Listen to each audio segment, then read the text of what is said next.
Mobile mobile mobile mobile आजकल बच्चों का खिलौना हो गया है।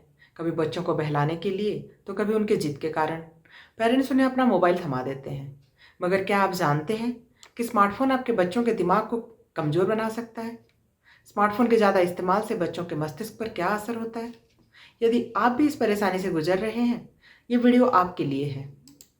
आइए समझते हैं इन बातों को कुछ पॉइंट्स के जरिए हमारी इस वीडियो में।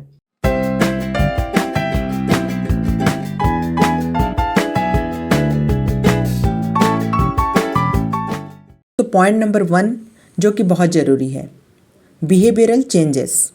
यदि आपका बच्चा बाहर जाकर खेलने की बजाय मोबाइल पर गेम्स खेलने में बिजी रहता है तो उसमें बिहेवियरल प्रॉब्लम्स होने की संभावना उन बच्चों से ज़्यादा है जो बाहर जाकर अपने हमउम्र बच्चों के साथ खेलते हैं। दूसरा पॉइंट जो कि मूड स्विंग है।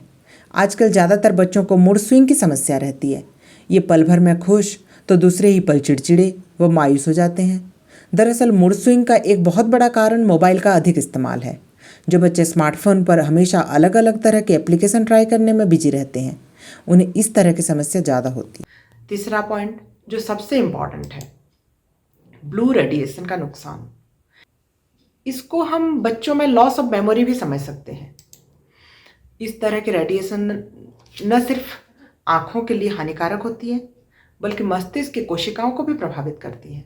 नीली लाइट से चीज़ों को याद रखने की क्षमता प्रभावित होती है और बच्चों को एक ही एक्टिविटी पर ध्यान लगाने में दिक्कत करता है।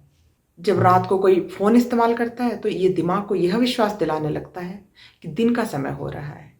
ऐसे में शरीर मेलाटोनिन नामक का हार्मोन बनाना बंद कर देता है, जिस हार्मोन नींद आने में मदद करती है। अब मैं आपको बताऊंगी चौथी पॉइंट जो कि बहुत इम्पॉर्टेंट है, वो है एग्रेसिव बिहेवियर। बच्चों के हाथ में मोबाइल होने के कारण उनका दिमाग 24/7 उसी में लगा रहता है। कभी गेम्स खेलने, कभी सोशल साइट्स, तो कभी कुछ सर्च करना। यानी उनके दिमाग को आराम नहीं मिल पाता है। दिमाग को शांति व सुकून नहीं मिल पाने के कारण उनका व्यवहार आक्रामक हो जाता है। कभी किसी के साथ साधारण बातचीत के दौरान भी वो उग्र व चिड़चिड़े हो जाते हैं। ऐसे बच्चे किसी दूसरे के साथ जल्दी घुल मिल नहीं पाते हैं। वो हमेशा अकेला रहना पसंद करते हैं।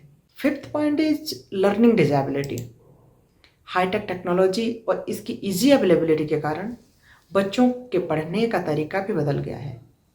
अब वे हमारे और आपकी तरह पढ़ने के लिए दिमाग का इस्तेमाल नहीं करते हैं, या फिर इसको ये कह सकते हैं कि दिमाग ज़्यादा खर्च नहीं करते हैं, क्योंकि इंटरनेट के कारण एक क्लिक पर ही उन्हें सारी जानकारी जो मिल जाती है, तो उन्हें कुछ भी याद रखने की ज़रूरत ही नहीं पड़ती है। मैथ के टफ से टफ क्वेश्चन को मोबाइल यानी अब का मिनी कंप्यूटर से सॉल्व कर देते हैं।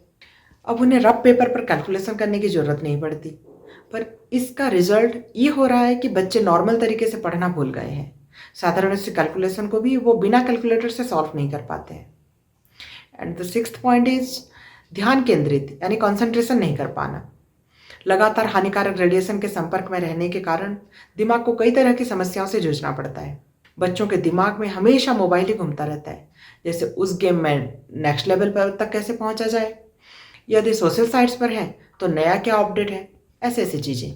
इस तरह की बातें दिमाग में घूमते रहने के कारण वो अपना पढ़ाई पर ध्यान नहीं लगा पाते हैं। जाहिर है ऐसे में उन्हें पेरेंट्स व टीचर से डांट सुननी पड़ती है। बार बार घर एवं स्कूल में शर्मिंदा होने के कारण वो धीरे धीरे फ्रस्ट्रेट हो जाते हैं। And the last point is काल्पनिक दुनिया में जीते हैं। मोबाइल पर इजीली अवेलेबल सोशल साइट्स के कारण बच्चे आपसे नज़र बचाकर ज़्यादातर समय उसी पर व्यस्त रहते हैं। अपने रियल दोस्तों की बजाय वर्चुअल वर्ल्ड में दोस्त बनाते हैं और उसी वर्चुअल दुनिया में खोए रहते हैं। बार बार पेरेंट्स द्वारा मना करने के बाद भी उनकी नज़र बचाकर वो सोशल साइट्स पर बिजी हो जाते हैं, जिसके कारण पढ़ाई और बाकी चीज़ों में वो पिछड़ते चले जाते हैं। आभासी दुनिया में खोए रहने के कारण उनकी सोशल लाइफ भी बिल्कुल ख़त्म हो जाती है, जो भविष्य में उनके लिए बहुत खतरनाक साबित हो सकता है। इस किस्से को अगले वीडियो में समाधान के साथ और आगे बढ़ाएंगे। तब तक इस वीडियो को जितना हो सके शेयर कीजिए और अब तक आपने हमारे YouTube चैनल को सब्सक्राइब नहीं किया है तो प्लीज़ सब्सक्राइब कर दीजिए।